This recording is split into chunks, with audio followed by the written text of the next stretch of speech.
मुअज़्ज़ज़ व मुहतरम हज़रात सादात किराम, उलमाए ज़वील एहतराम,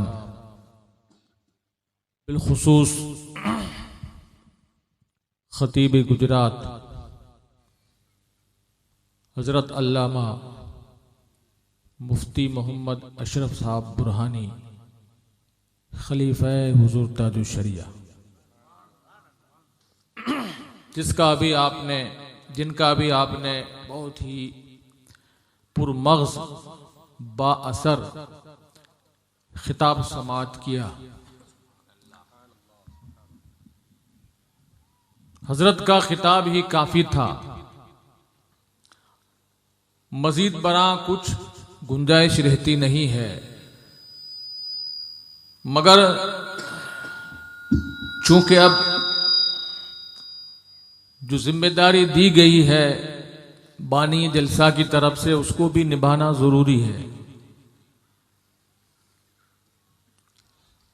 हज़रत मुफ्ती साहब क़िबला ने जो कुछ भी बयान किया वो सिर्फ सुनने का नहीं है कि सुन लिया,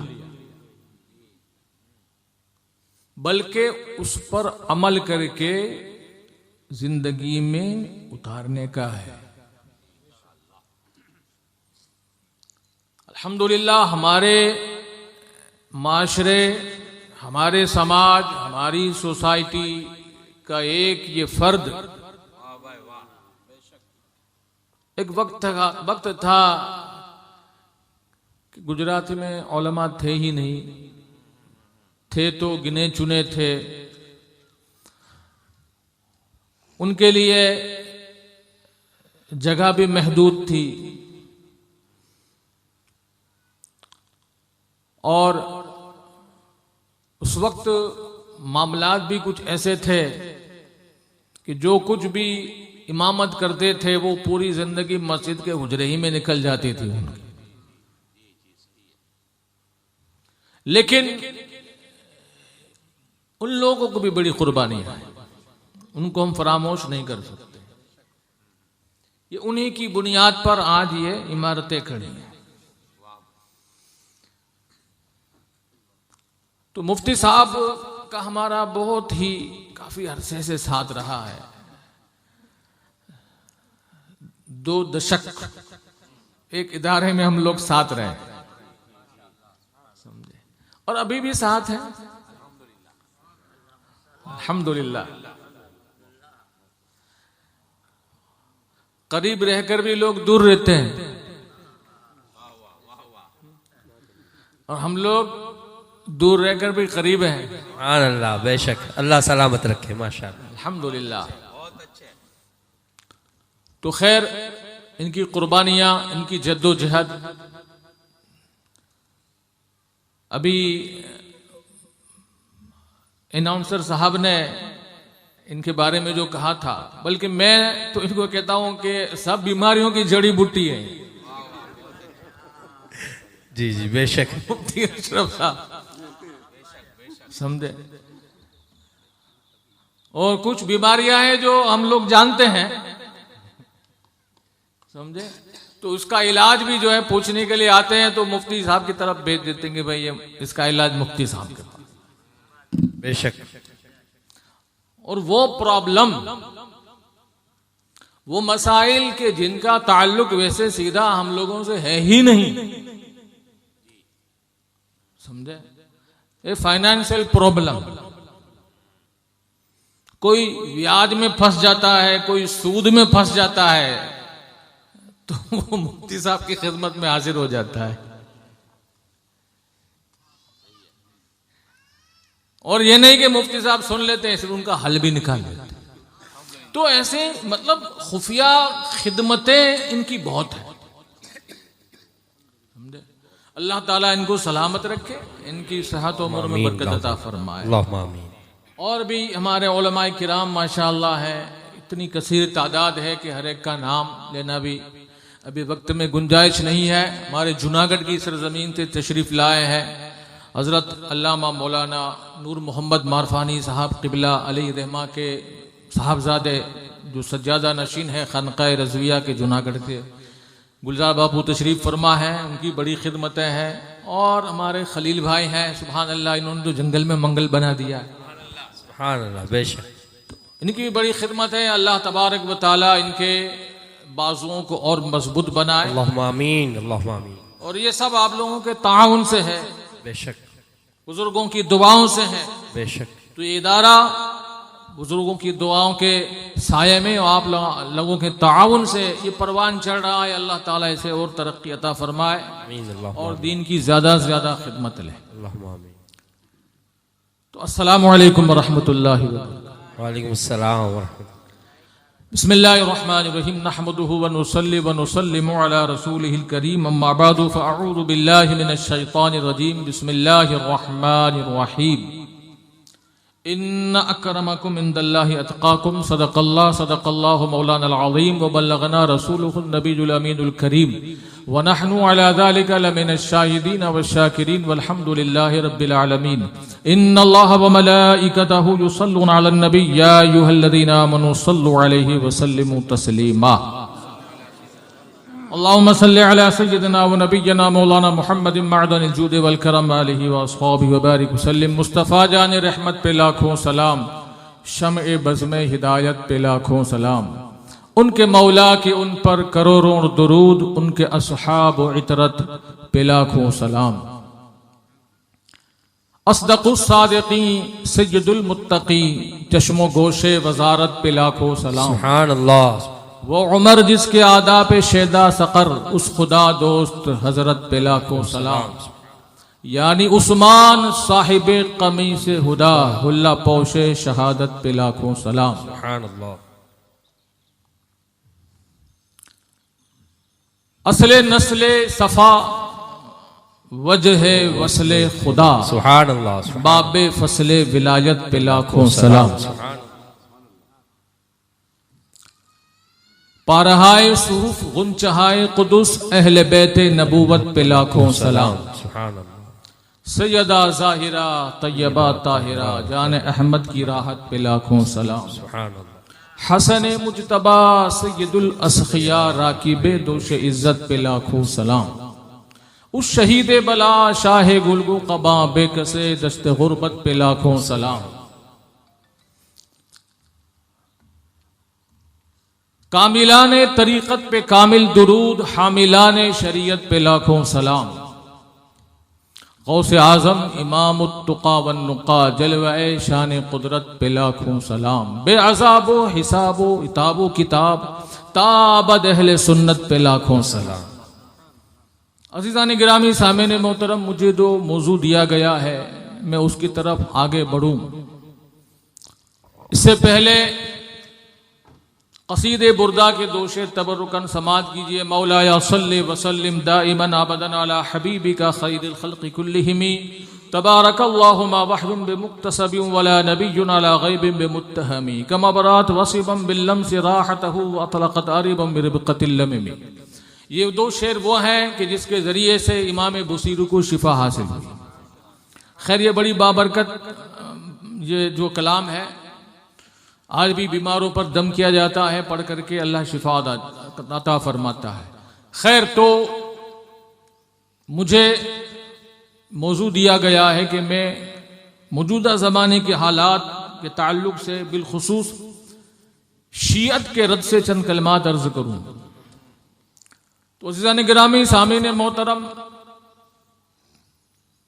जितने भी अंबिया किराम दुनिया में तशरीफ़ लाए, उन्होंने अपने अपने दौर में तबलीग फरमाई, अपना फरीज़ा तबलीग अदा फरमाया। जो जिम्मेदारी अल्लाह की तरफ से उन नबियों को दी गई थी, उन्होंने उस जिम्मेदारियों को पूरा फरमाया। किसी के बारे में ऐसा अकीदा रखना गलत है कि माज़अल्लाह किसी नबी ने लालच की बिना पर या खौफ की बिना पर हक को बयान नहीं किया, बल्कि हर नबी ने अपनी जिम्मेदारी पूरी फरमाई। और जब तक उनकी जिम्मेदारी पूरी नहीं हुई, अल्लाह तबारक व तआला ने उन्हें दुनिया में मौजूद रखा।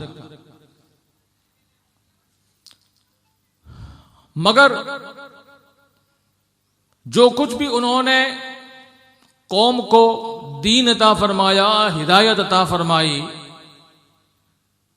उसके एवज में उन्होंने कुछ तलब नहीं किया, कौम से कुछ मांगा नहीं कि कौम तुम गुमराह थे, तुम भटके हुए थे, तुम खुदा को पहचानते नहीं थे, मेरी वजह से तुमने खुदा को पहचाना, मेरी वजह से तुम हक पर आए, लिहाजा अब इसके एवज में, इसके बदले में तुम मुझे ये दो। कभी किसी नबी ने इस चीज का मुतालबा नहीं किया। और इस बात पर अल्लाह का कलाम गवाह है कि अंबिया किराम ने अपने अपने वक्त में, अपने अपने दौर में अपनी कौम से जो कहा, कुरान के अंदर वो आयतें मौजूद हैं। रब फरमाता है वया कौम ला असलुकुम अलैहि अजरा। हजरत हूद ने अपनी कौम से कहा कि मैंने तुम्हें जो हिदायत की है उस पर मैं तुमसे कोई उज्र तलब नहीं करता, कोई उजरत नहीं तलब करता, कोई बदला नहीं मांगता। कोई कहता है वया कौम ला असलुकुम अलैहि माला, मैंने जो तुम्हें हिदायत की है मुझे कोई माल नहीं चाहिए। तो अंबिया किराम की ये जुमले आज भी कुरान पाक में मौजूद हैं। एक बात इससे यह जाहिर होती है कि हो सकता है कि ऐसा हुआ हो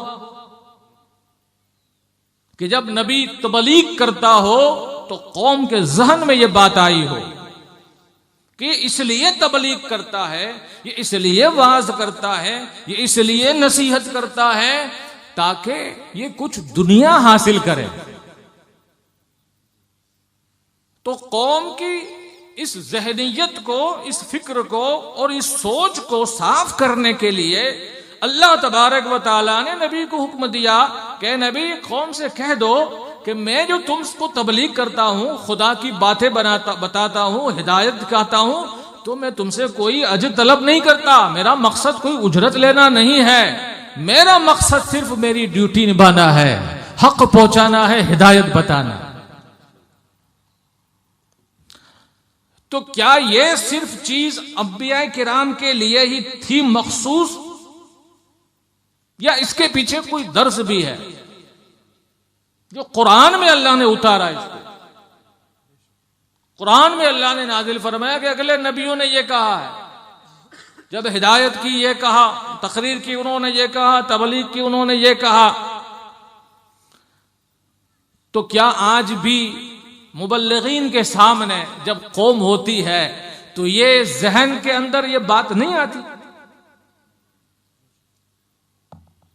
जब बनी इसराइल के कौम के जहन में जब बात आई तो इस कौम के जहन में बात नहीं आती होगी? भाई ये मौलाना जो बयान करता है, हमको जमा करता है, ये तबलीग करता है, तो ये चाहता क्या है? तो चाहत को तकरीर करने से पहले ही रख दिया जाए तो आप अंदाजा लगाइए फिर असर क्या होगा। उनके उस कौम की ज़हन में तो कंफ्यूजन था कि इसलिए तो नहीं बुलाया था, अब यहां तो जाहिर है कि इसीलिए आए। साहब गलत बोल। तो अब जाहिर बात है सिवाय एक रस्म अदा करने के होगा क्या? रस्म हम भी अदा कर रहे हैं और रस्म आप लोग भी अदा कर रहे हैं।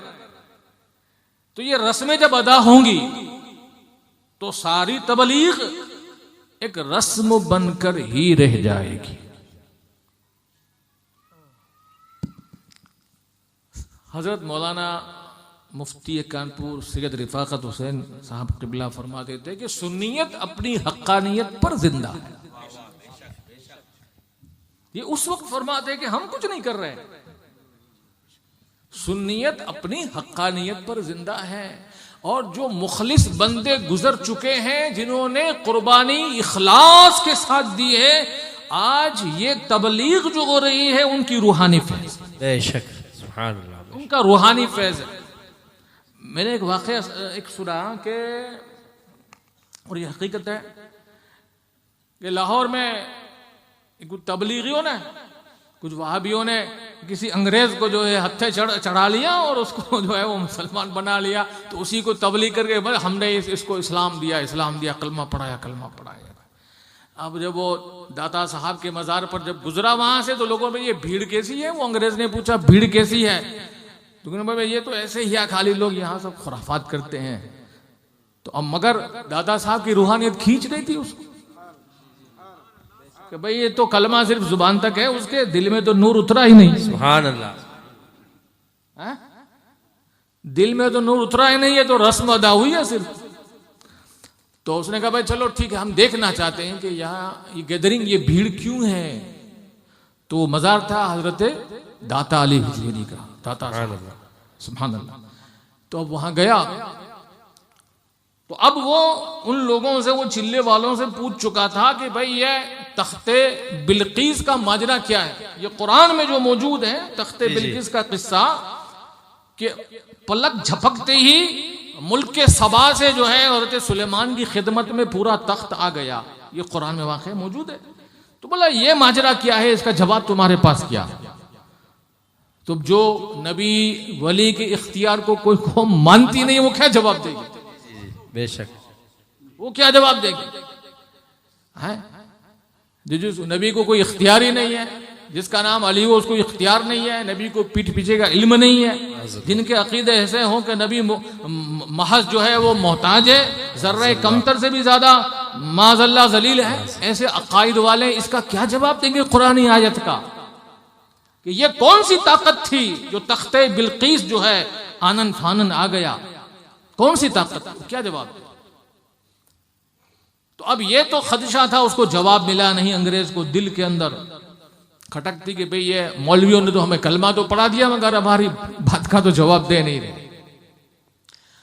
तो खैर वहां आप दाता साहब के मज़ार पे पहुंचा, वहां हाजिरी दी उसने, गेट में दाखिल हुआ तो एक बुजुर्ग सफेद पोश मुसाफा करते हैं और बिठाते हैं, बैठिए इधर, सलाम कलाम होता है, बातचीत होती है। अब वहां ठंडी का मौसम था और जिस मुल्क से वो आया था वो भी ठंडा था। उसको पूछा भाई क्या पिएंगे आप, चाय पिएंगे, ठंडा पिएंगे। तो वो चाय कॉफी को पसंद करते हैं, तो बोला हम चाय पिएंगे। अच्छा ठीक है कोई बात नहीं। तो अब ये सोच रहा था अभी के चाय पिएंगे, तो उसके पास चाय आई, चाय लाने वाला चाय लाया और उसी कप में लाया जिस कप में वो इंग्लैंड में अपने घर में पीता था। सुभान अल्लाह, सुभान अल्लाह। वही टेस्ट जो उसके घर का था वही टेस्ट यहां भी है, कप भी वही है। वो देख रहा है और देखकर कहता है कि मुझे जवाब मिल गया। तुम मुझे चिल्ले में घुमा रहे हो, जवाब नहीं दिया। ये देखो ये बाबा ने आस्थाने में इनकी रूहानियत काम कर रही है कि इन्होंने मुझे एक चाय पिला करके कुरान की इस आयत का जवाब दे दिया। सुभान अल्लाह, सुभान अल्लाह। और वो चाय पिलाने वाले वो बाबा कहाँ गए पता नहीं उसको।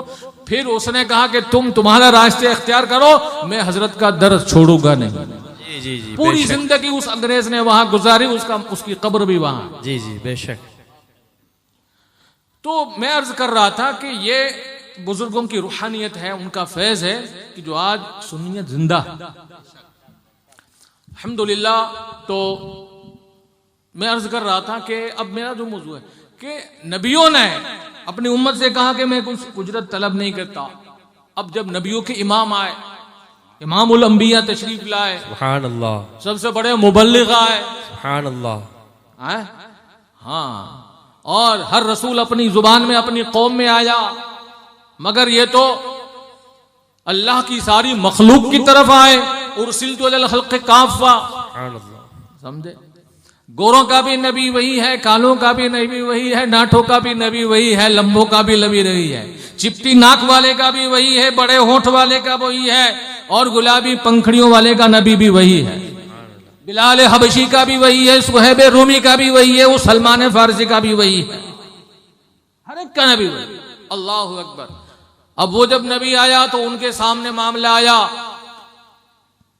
तो खिदमत गुजार सहाबा ने सिर्फ सोचा नहीं बल्कि उन्होंने कहा कि नबी हमसे कुछ तलब करते नहीं, मांगते नहीं, हमको दीन दे रहे हैं, खुदा का पैगाम दे रहे हैं, हिदायत दे रहे हैं। उनके जरिए से हम बकरी चराते चराते और हमारी पेशानियां सैकड़ों के सामने झुकते झुकते एक के सामने झुकने लगी। इतना बड़ा एहसान है। तो साहबा खिदमत में माल लेकर हाजिर होते थे, नजराने पेश करते थे।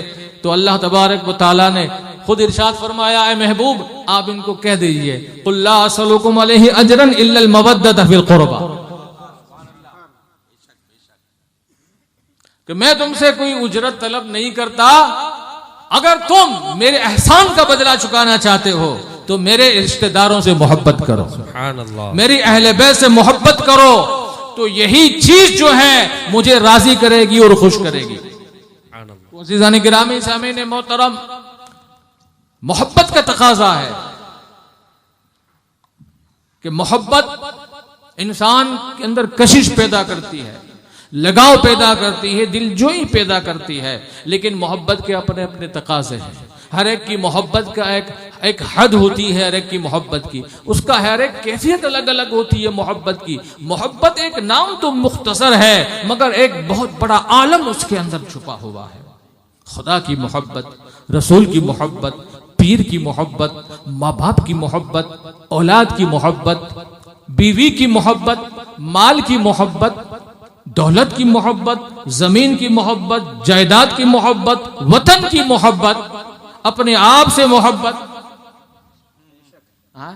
तो मोहब्बत का दायरा बड़ा वसी है और हर एक हद होती है, और उस हद के अंदर रहकर इंसान एक मोहब्बत पर दूसरी मोहब्बत को कुर्बान करता है। कुर्बान करता है इंसान, मोहब्बत को कुर्बान कर देता है। क्यों? ये इस चीज की दलील है कि मोहब्बतें बराबर नहीं है। समझे? इंसान अपनी औलाद की मोहब्बत में अपने आप को हलाकत में डाल देता है। किसी लिए? औलाद से मोहब्बत है। अपने दीन अल्लाह रसूल की मोहब्बत के सामने अपनी जान को कुर्बान कर देता है, क्योंकि उसके नफ्स की मोहब्बत एक अलग चीज है और अल्लाह रसूल की मोहब्बत अलग है ना। इसी तरह से जब बीवी और औलाद का मुकाबला हो तो इंसान, जाहिर बात है, मर्द का झुकाव बीवी की तरफ नहीं औलाद की तरफ होता है। इसी तरह से बीवी के लिए जब औलाद और शोहर का मुकाबला हो तो उसका खिंचाव औलाद की तरफ होता है। तो मोहब्बतें दूसरों पर कुर्बान होती हैं और मोहब्बतों की कैफियतें अलग अलग हैं और उसकी एक लिमिट भी हुआ करती है। तो गिरामी कदर दोस्तों और अजीजों, मोहब्बत एक ऐसी चीज है जो नफरतों को पैदा नहीं करती। मैं एक मजमून पढ़ रहा था प्रोफेसर मसूद साहब का, दीन फितरत एक किताब है उनकी। तो उसमें उन्होंने लिखा था कि सब अदियान का उन्होंने जो है जिक्र किया और उन्होंने फिर दीन इस्लाम का जिक्र किया और दीन इस्लाम के अंदर कुछ फिरकों का जिक्र करके बताया, अल्हम्दुलिल्लाह मजहबे अहले सुन्नत ही सिर्फ मजहबे मोहब्बत है। सुभान अल्लाह, बेशक मजहबे अहले सुन्नत ही मजहबे मोहब्बत है। और उसकी दलील मैंने जो अभी आपको कलाम मुस्तफा रहमत सुनाई। सुभान अल्लाह, सुभान। बाकी किसी फिरके के अंदर यह नहीं है। एक की मोहब्बत के लिए दूसरे की नफरत पालना जरूरी। जब तक दूसरे की नफरत नहीं पालोगे अगले की मोहब्बत साबित नहीं होगी उनके नजदीक। मगर हमारे नजदीक जो भी अल्लाह और रसूल वाला है उसके मर्तबे और मकाम के हिसाब से हम हर एक से मोहब्बत करते हैं। बेशक, सुभान। मोहब्बत का लेवल कम और ज्यादा हो मगर नफरत किसी की नहीं होती है। हम अल्लाह की वजह से रसूलुल्लाह से मोहब्बत करते हैं और रसूलुल्लाह की वजह से उनकी अहले बैत और उनके असहाब से मोहब्बत करते हैं। बेशक। और रसूलुल्लाह की वजह से उनके नाइबीन से मोहब्बत करते हैं और रसूलुल्लाह की वजह से रसूलुल्लाह की उम्मत से मोहब्बत करते हैं। तो हर एक से मोहब्बत हम करते हैं। हमारे अंदर जरूरी नहीं है कि मुहिब्ब अहले बैत होने के लिए नफरत सहाबा जरूरी। अल्लाहु अकबर। अल्लाह। अहले सुन्नत के नज़दीक ये नहीं है कि मुहिब्ब सहाबा होने के लिए बुग़्ज़ अहले बैत जरूरी। हमारा मामला सिरात सवी व मन इहतदा, दरमियानी रास्ता है। एक बैलेंस वाला अगर कोई मजहब है तो मजहब अहले सुन्नत है। बेशक। और शियों के नजदीक क्या है, राफजियों के नजदीक क्या है? शीयत सिर्फ अहले बैत और मौला अली से मोहब्बत का नाम नहीं है। अगर ये ज़हन में हो तो उसको निकाल देना। बेशक। आज हमारे सुन्नी नौजवान गुमराह जो हो रहे हैं अली के नाम पर और अहले बैत के नाम पर, वो यही देखते हैं कि ये तो अली का नाम लेते हैं, ये तो इमाम हसन हुसैन का नाम लेते हैं, लिहाजा ये लोग तो बहुत अच्छे हैं। नहीं नहीं मेरे दोस्तों, और हमारा अभी मुफ्ती साहब ने बताया सबसे बड़ा जो है हमारा जनाजा निकाला है अकीदे का भी और अमल का भी, समझे, ये सोशल मीडिया ने। बेशक। आज शीयत भी सबसे ज्यादा सोशल मीडिया पे फैल रही है। और मुहर्रम आया नहीं, ओहो करबला में तो जंग हो चुकी थी, वालों अब तो यहां सोशल मीडिया पे जंग हो रही है, समझे क्या नहीं? अल्लाह अकबर। और फिर एक दूसरे का रद्द करने में आधी आधी रातें गुजार देते हैं। एक की पोस्ट दूसरे को, दूसरे की पोस्ट तीसरे को। शियों की तकरीरें सुन सुन करके अब हमले जो हो रहे हैं वो सुन्नियत पर हमले हो रहे हैं, उलमा अहले सुन्नत पर हमले किए जा रहे हैं, मसले की आला हजरत पर हमले किए जा रहे हैं, आला हजरत पर हमले किए जा रहे। अरे ये सिर्फ मसले के आला हजरत पर और आला हजरत पर और बरेलवियों पर हमले नहीं है, ये हमले अल्लाह और रसूल की जात पर हमले हैं, बल्कि खुद अहले बैत की शान पर हमले हैं। बेशक बेशक। ये जो इन्होंने नजरिया पाल के रखा है, इनके यहां अली की मोहब्बत उस वक्त तक पूरी ही नहीं होती जब तक हजरत अबू बकर को और हजरत फारूक आजम को गालियां न दो। उस वक्त तक मुहिब अली ही नहीं हो सकता। ये इनके गंदे अकीदे हैं, ये इनके गंदे नजरियात हैं। तो हमारे नौजवानों को इनसे बचने की जरूरत है। उलमाए हक के बयान सुनो, उलमाए अहले सुन्नत की तकरीरें सुनो। क्या आपको उलमा अहले सुन्नत की यहां फजीलत अहले बैत नहीं मिलती है? आला हजरत की किताबें पढ़ो, आपको पता चलेगा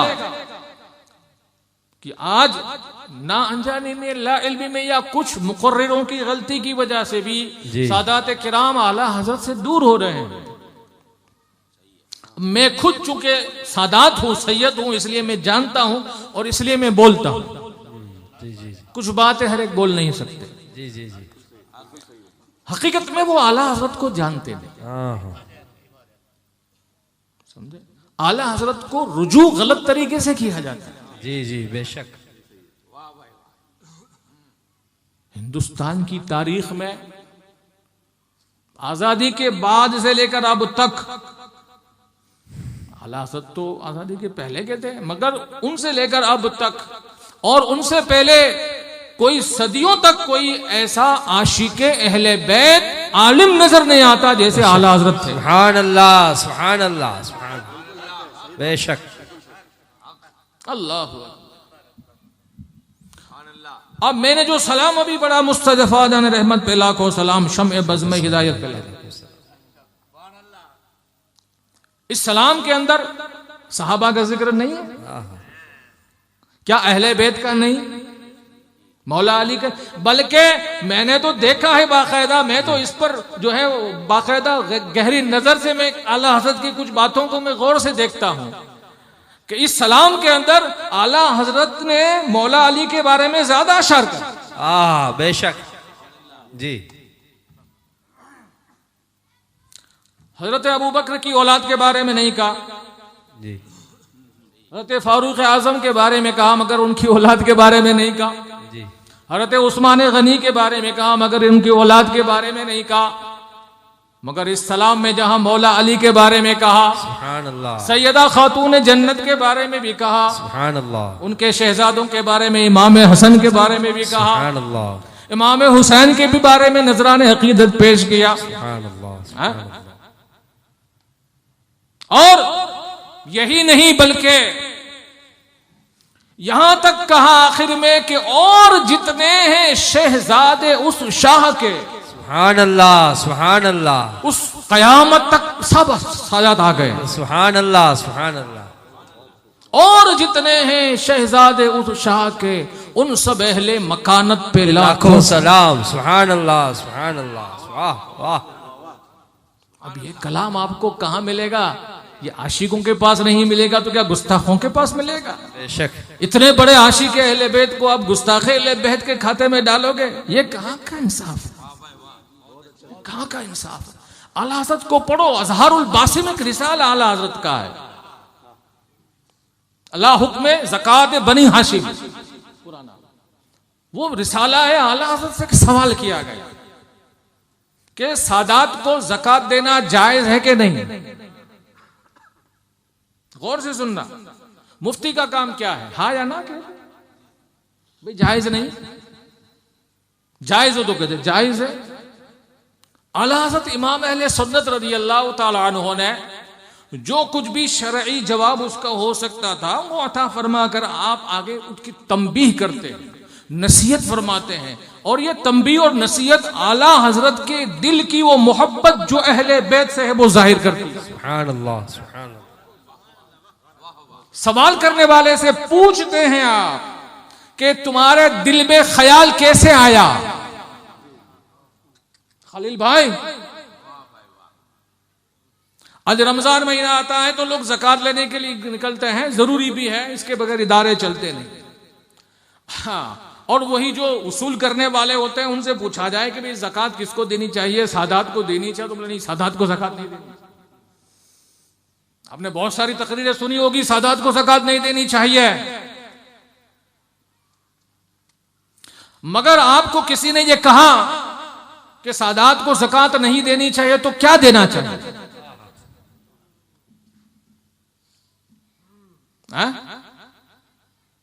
किसी चंदा वसूल करने वाले ने आपको कहा कि भाई सादात को ज़कात मत दो, ज़कात हमको दो। ज़कात हमको दो ये तो बोलते हैं, मगर सादात को क्या दो ये नहीं बताते। जो हमारे इमाम ने बताया, आला हज़रत ने बताया है, इमाम इश्क व मोहब्बत ने बताया है। सुभान अल्लाह, सुभान अल्लाह। फरमाया कि तुम्हें यह ख्याल कैसे पैदा हुआ कि तुम सादात को ज़कात दो?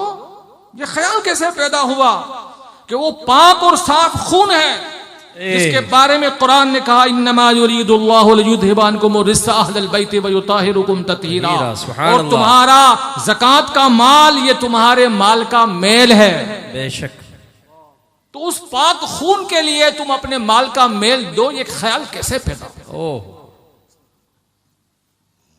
क्या तुम्हारे पास जो 97.5% माल बचा जी, जो तुम अपने बाल बच्चों के लिए तुमने 97% रखा है, उसमें तुमको ख्याल नहीं आया कि रसूल की औलाद को उसमें से दो? ये कौन लिखता है?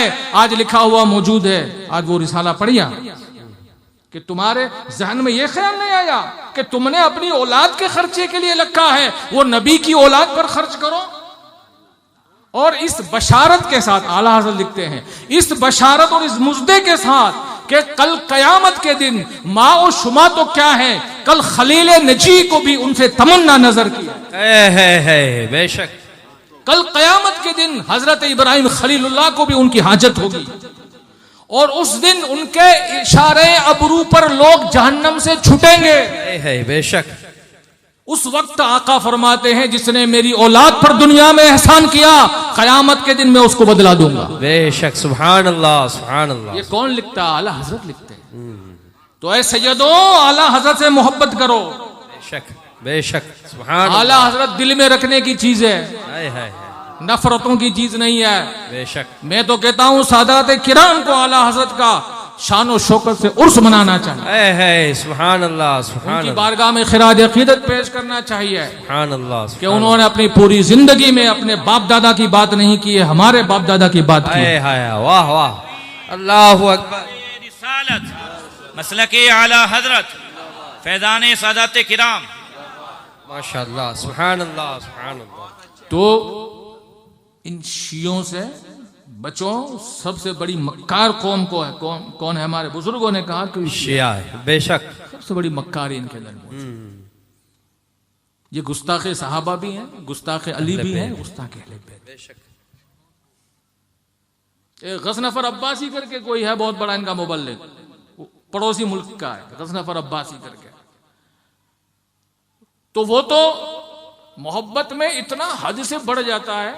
आका ने फरमाया था कि अली 3 तरह के लोग होंगे तुम्हारी मोहब्बत की वजह से। एक हलाक होगा इसलिए कि वो मोहब्बत में आगे बढ़ जाएगा, एक हलाक होगा इसलिए कि जो बुग़्ज़ पालेगा और तुम्हें काफिर तक कह देगा, और एक नजात पाएगा जो बैलेंस वाला होगा। बेशक समझे? सुभान अल्लाह वो तुमसे नफरत नहीं करेगा, तुमसे मोहब्बत करेगा, मगर उतनी जितना तुम्हारा हक है। बेशक सुभान अल्लाह। वो हम अहले सुन्नत वल जमाअत। सुभान अल्लाह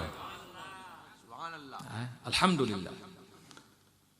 तो वो गजनफर अब्बासी जब तक मौला अली की तारीफ करते कि जब तक खुदा न कह दे तब तक उसका पेट भरता ही नहीं। माज़अल्लाह नऊज़ु बिल्लाहि मिन ज़ालिक। जब तक खुदा न कर दे। एक जगह वो तकरीर बयान करते करते वो कुरान की आयतें दलील में पेश करता है। समझे कि नहीं? हज़रत यूसुफ अलैहिस्सलाम का वाक़या कुरान में मौजूद है।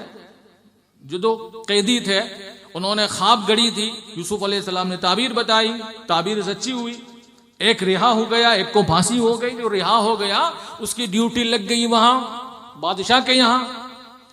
तो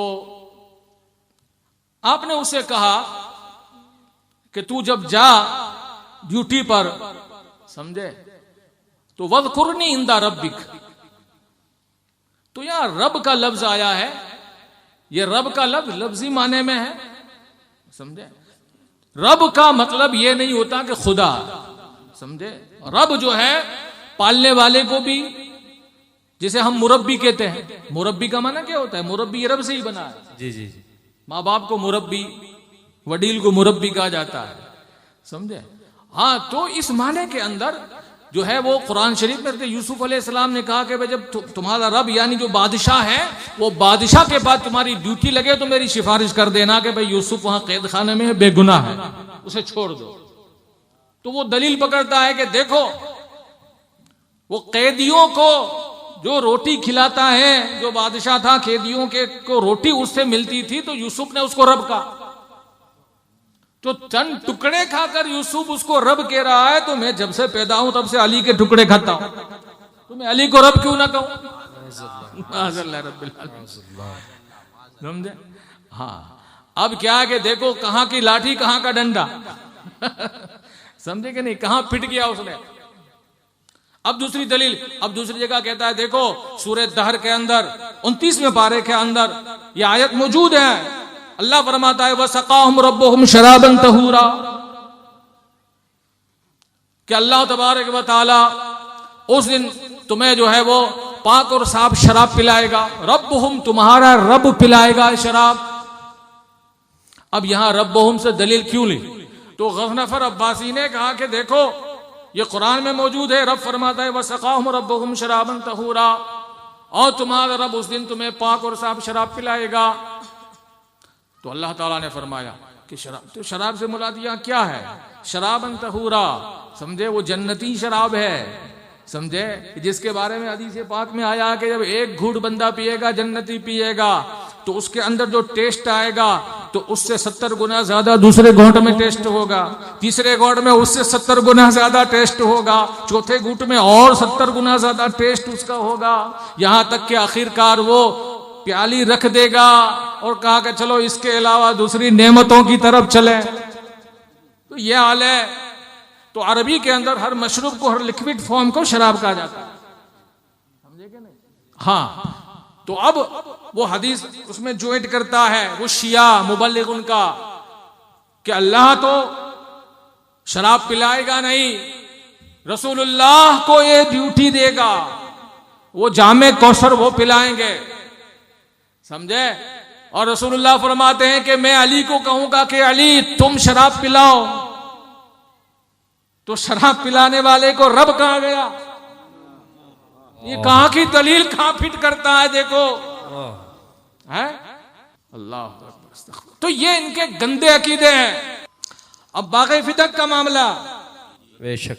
अब ये अकीदा देखो इनका कि माज़अल्लाह एक बाग है मदीने का, बाग़े फदक, उसको फिदक भी कहते हैं। तो बाग़े फदक जो है उसके बारे में ये है कि भाई ये रसूलुल्लाह सल्लल्लाहु ताला अलैहि वसल्लम ने इनको वसीयत लिख के दे दी थी कि ये मेरी बेटी फातिमा का बाग है, समझे। अब शियों ने कैसा गढ़ा है आप देखो। अब असल हदीस क्या है, असल हकीकत क्या है, जो बुखारी शरीफ मौजूद है। मगर ये जो हदीसें पेश करते हैं ये इनकी हदीस है, वो सब घड़ी हुई हदीसें हैं जिसको ये इमाम जाफर की तरफ मंसूब कर देते हैं। हाशा, इमाम जाफर सादिक का दामन इससे पाक और साफ। तो वो हदीस ये है कि हजरत सैयदा खातून जन्नत फातिमा ज़हरा रज़ियल्लाहु ताला अन्हा को मौला ने कहा कि वो बाग़े फिदक के बारे में जरा डिक्लेरेशन हो जाए, साफ सफाई हो जाए कि वो बाग जो रसूलुल्लाह सल्लल्लाहु अलैहि वसल्लम के पास था वो किसकी विरासत है। तो इसी घर से माँ फातिमा आती हैं, वो कहती है कि या रसूलल्लाह क्या वो बाग हमें मिलेगा। हज़रत अबू बकर सिद्दीक ने कहा कि ये फातिमा मैंने रसूलुल्लाह सल्लल्लाहु अलैहि वसल्लम से सुना है, आपने कहा कि मेरी पूरी जायदाद ले लो, तुम जो चाहो ले लो, तुम्हारा मनपसंद ले लो, मगर उस बाग के बारे में रसूलुल्लाह ने खुद फरमाया है कि नबी जो अपना माल छोड़ता है, नबी के माल का कोई वारिस नहीं है, नबी के इल्म का वारिस होता है। बेशक। नबी के माल का कोई वारिस नहीं, नबी के इल्म का वारिस होता है ना। और नबी की बीवियों से भी कोई निकाह नहीं कर सकता। बेशक। ये दोनों चीजें जुड़ी हुई है। जी जी। जब माल का वारिस हो सकता है तो नबी की बीवी भी निकाह कर सकती है दूसरा, समझे। मगर आला हज़रत इमाम अहले सुन्नत ने उस पूरे अहले सुन्नत के अकीदे वाले फतवे को एक शेर के अंदर रखा, समझे। हाँ, अंबिया को भी अजल आनी है मगर ऐसी के फकत आनी है, उस आन के बाद उनकी हयात मिसले साबिक वही जिस्मानी है। जी जी जी। बेशक। हाँ, उसकी अज़वाज को जायज है निकाह, तरका उसका बटे जो फानी है। उसकी अज़वाज को जायज है निकाह, तो उसकी बीवियां निकाह जायज है कि जो फानी हो, मर गया हो, मगर नबी तो जिंदा है। सुभान अल्लाह, सुभान अल्लाह। बेशक। नबी जिंदा है तो नबी की बीवियां भी दूसरा निकाह नहीं कर सकती, इसलिए कि उनका शोहर जिंदा है। नबी का माल भी तरके में बटता नहीं है क्योंकि नबी जिंदा है। बेशक। सुभान अल्लाह, सुभान अल्लाह। ये तो हयातुन नबी का मसला है। और शियों ने क्या कहा कि माज़अल्लाह अबू बकर ने उसके माल को दबा लिया, हजम कर लिया, खा लिया बाग़े फिदक को। और कहते हैं कि जब हज़रत फातिमा चिट्ठी ले आए अबू बकर के, सब मन घड़त चीज है। फातिमा चिट्ठी ले आए के पास कि ये रसूलुल्लाह की तहरीर है। हज़रत उमर वहां मौजूद थे, उन्होंने उस चिट्ठी को फाड़ा, फेंका, उस पर थूका, उस पैर से उसको रोंदा। रसूलुल्लाह की तहरीर को हज़रत फारूक आज़म ने थूका। माज़अल्लाह, अकीदा कितना गंदा है शियों का। आगे सुनो, जब रोती हुई गई, दरवाजा खटखटाया तो माँ ज़ैनब ने पूछा कि कौन है वह, तुम्हारा अम्मी फातिमा हूं। तो आपने देखा खिड़की से, कहा कि मेरी अम्मी तो बाल काले थे, तुम तो बुढ़ी हो गई हो, बाल सफेद हो गए हैं तुम्हारे। तुम कहा कि जब अबू बकर ने बाग़े फिदक का इनकार कर दिया तो उसके गम्मे में बूढ़ी हो गई। मेरे आका ने हयाती में फरमा दिया हो कि ए फातिमा तुम जन्नती औरतों की सरदार हो। सुभान अल्लाह, सुभान अल्लाह। तो जन्नती औरतों की सरदार जो हो, क्या वो एक चवन्नी के बाग के गम के अंदर बूढ़ी हो गई? कितना बड़ा इल्जाम है। ये मुहिब अहले बैत हैं कि ये बागी अहले बैत है, ये शिया लोग। कितना बड़ा इल्जाम है माँ फातिमा पर कि एक बाग के गम में फातिमा बूढ़ी हो गई। माज़अल्लाह, क्या दुनिया से इतनी मोहब्बत थी माँ फातिमा को? उनके शोहर ने तो दुनिया को तलाक दे दिया था। बेशक। मौला अली ने दुनिया को तलाक दे दिया था। पूरी जिंदगी जिन पर ज़कात फर्ज नहीं हुई, क्या उनकी ज़ौजे मोहतरमा और नबी की शहजादी क्या इतनी बड़ी दुनिया की तलबगार थी कि उसके गम में बूढ़ी हो गई? ये इल्जाम लगाया। माज़अल्लाह रब्बिल आलमीन। और सुनो, इमाम मेहदी आएंगे ना, तशरीफ लाएंगे ना कुर्ब क़यामत, हमारा अकीदा क्या है? वो आएंगे, हक फैलाएंगे, समझे, और नसरानी जो होंगे उनके साथ लड़ेंगे, उनको कत्ल कर देंगे, दज्जाल को भी कत्ल करेंगे। ये हमारा अकीदा है। इंतजार में है, हम भी इंतजार में हैं और यहूदी भी इंतजार में है समझे। हाँ, और शिया भी इंतजार में। शिया का इंतजार देखो क्या है। वो कहते हैं जब हजरत इमाम मेहदी आएंगे, समझे, तो वो कुरान उनके पास होगा जो कुरान गायब हो गया था अली के हाथों से। उन्हें पता, हजरत मौला अली कुरान लेकर आए, समझे, खिलाफत का मामला हुआ तो मौला अली कुरान शरीफ लेके, अबू बकर ये कुरान देखो, नबी ने मुझे दिया था, ये कुरान है, और तुम्हारे पास है वो डुप्लीकेट है। ये शियों का अकीदा है। तुम्हारे पास जो कुरान है, जो खिलाफत में रसूलुल्लाह की नियाबत में जो कुरान है, वो मेरे घर में जो कुरान है वो असली कुरान है। आज के बाद ये उम्मत को देखने को नहीं मिलेगा। तो हजरत अली ने कुरान को हजरत हुसैन को दिया, उन्होंने इमाम ज़ैनुल आबिदीन को दिया, उन्होंने इमाम मोहम्मद बाकिर को दिया, उन्होंने इमाम जाफर सादिक को दिया, उन्होंने इमाम मूसा कासिम को दिया, उन्होंने इमाम अली रजा को दिया। फिर ये कुरान इमाम गाइब के पास चला गया, इमाम गाइब के पास। और वो इमाम गाइब कौन? इमाम मेहदी जब आएंगे तो वो कुरान लेकर आएंगे। यानी अब तक जो कुरान पढ़ा जा रहा है सब डुप्लीकेट है माज़अल्लाह शियों के नजदीक। ये शियों का कितना गंदा अकीदा, समझे कि नहीं। अब वो जब जाहिर होंगे, इमाम मेहदी तशरीफ लाएंगे, तो सबसे पहले खातून जन्नत फातिमा ज़हरा रज़ियल्लाहु ताला अन्हा की कब्र पर जाएंगे, उनको जिंदा कर। तो उनकी जो है कमर पर जो है हड्डी टूट गई होगी, क्योंकि फारूक आजम ने घर जला दिया था उनका, माज़अल्लाह, समझे, और लकड़ी गिरी थी तो फातिमा की कमर टूट गई थी। तो वो जब कब्र से उठेगी तो उनका हाथ कमर पे होगा। अल्लाह, ये शिया कहते हैं, कमर पे हाथ उठा होगा। इमाम मेहदी कहेंगे, दादी क्या हुआ तुमको? बोला मेरी कमर को तोड़ दिया है। किसने तोड़ा? बोला उमर ने तोड़ दिया है। कौन कौन था? अबू बकर भी था वहां, और आयशा भी थी, और सफिया भी थी। अल्लाह, तो उनको सब कब्र से जिंदा करेंगे और उनको मारेंगे। तो इमाम मेहदी ये करेंगे आके उनके नजदीक, माज़अल्लाह। तो कितने गंदे अकीदे हैं इनके, इन शियों के। अल्लाह तबारक व तआला इनसे बचाए। तो मेरे दोस्तों, मेरे नौजवान साथियों, आप उलमाए हक़ बयानात सुने, उनकी तकरीरें सुने, और अल्लाह शऊर दे, इल्म दे, तो आला हजरत की किताबों को पढ़े। सुभान अल्लाह, सुभान अल्लाह। हाँ, सच्ची मोहब्बत अहले बैत आपको आला हजरत की किताबों में मिलेगी, बेशक। सच्ची मोहब्बत असहाबे रसूल आला हजरत की किताबों में मिलेगी। औलिया किराम की अजमत आला हज़रत की किताबों में मिलेगी। आप उनको पढ़िए। अल्लाह तबारक व तआला तौफीक खैर अता फरमाए। जो कुछ बयान हुआ, गलती हुई, वो अल्लाह माफ़ फरमाए। अस्तगफिरुल्लाह रब्बी मिन कुल्लि ज़ंबि व अतूबु इलैहि। ला हौला वला कुव्वता इल्ला बिल्लाहिल अलीय्यिल अज़ीम। ला इलाहा इल्लल्लाह मुहम्मदुर